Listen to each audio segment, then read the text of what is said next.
Streetnews.it, ci troviamo a Cicciano, precisamente il Teatro Nador. In questo momento siamo dietro le quinte perché sta per andare in scena la corrida, lo spettacolo. Qui ci sono dei concorrenti, quindi li catturiamo dietro le quinte prima di andare lì sul palco e mostrare il proprio talento. Allora, ci presentiamo.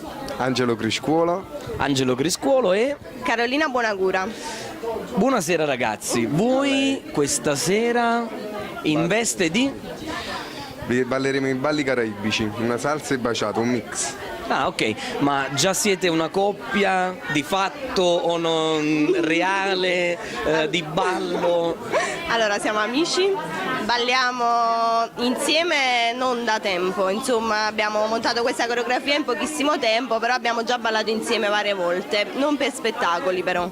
Ah, ok. Allora facciamo così, giusto per chiudere l'intervista, al volo, Angelo passa un attimo qui da Carolina e vi mettete in posa come se dovesse iniziare la vostra esibizione, ok? Signori, streetnews.it, la corrida, vai! E l'inizio del vostro ballo, della vostra, com'è la posa iniziale del ballo caraibico?